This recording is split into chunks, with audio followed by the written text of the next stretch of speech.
Like many of you, my life has had its share of calm waters and unexpected rapids. The biggest one came in 1999. Up until then, life felt pretty good. I was married to a pastor, raising three energetic boys, and living in Denver near the family and friends I loved. Then everything changed. Because of my husband's sinful choices, our marriage fell into crisis and he resigned from his church. I was devastated. Heartbroken and confused, I cried out to God, Lord, what should I do? Should I forgive him? Should we stay married? Part of me wanted to fight for our marriage, while another part was deeply hurt and wanted to walk away. During that season, I experienced firsthand the truth of Psalm 34:18. The Lord is close to the brokenhearted. Psalm 31:7 also spoke deeply to me. I will be glad and rejoice in your love, for you saw my affliction and knew the anguish of my soul. As I prayed, I sensed God saying something that gave me both comfort and freedom. Whether you leave him or forgive him, I will be with you and bless you. In that moment, I realized my future did not depend on my own strength or ability to control the outcome. It depended on trusting God. I knew he saw my pain, understood my confusion, and would faithfully guide me no matter what I chose. After much prayer and many tears, I chose forgiveness and the hard work of restoration, trusting that God would walk us through the healing process and provide the grace we needed for each step forward. That November, we moved to Sumner, Washington, where my brother-in-law's little church wrapped their arms around us. They helped pay for our move, counseling, and even tuition for our oldest son to attend a Christian high school. They found work for Joe and let us live in the parsonage next to the church. It wasn't much by worldly standards. The little 1940s house had no dishwasher, no washer, and no dryer. We washed dishes together as a family and spent evenings at the laundromat. Looking back, those simple routines became gifts. We talked, listened, and slowly got to know each other again. God used those ordinary moments to rebuild what had been broken. It was one of the hardest years of our lives, but it was also one of the most transformative. God was faithful. He restored our marriage and brought healing to our family.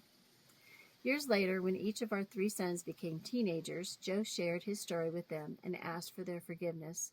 One of those conversations has stayed with me ever since.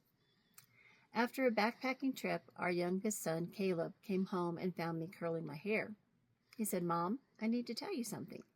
Okay, I said, continuing to curl my hair. Mom, put the curling iron down and look at me, Caleb insisted. I put it down and looked at him. He looked at me in the eyes and said, Mom, I just want to thank you for forgiving Dad and saving our family. I'll never forget that moment. I felt God's presence so clearly. In all the pain, uncertainty, and difficult choices, he had been there every step of the way.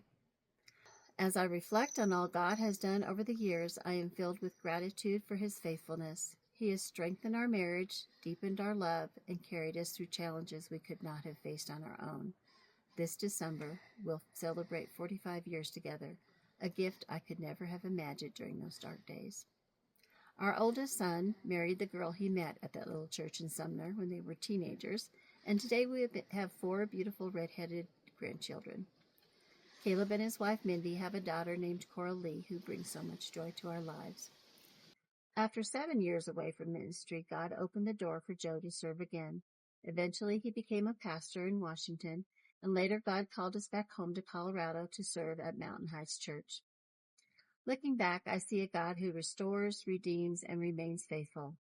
He never promised life would be easy, but he promised he would never leave us.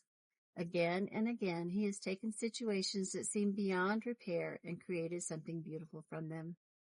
One verse that carried me through is Jeremiah 29:11. For I know the plans I have for you, declares the Lord, plans to prosper you and not to harm you, plans to give you hope and a future.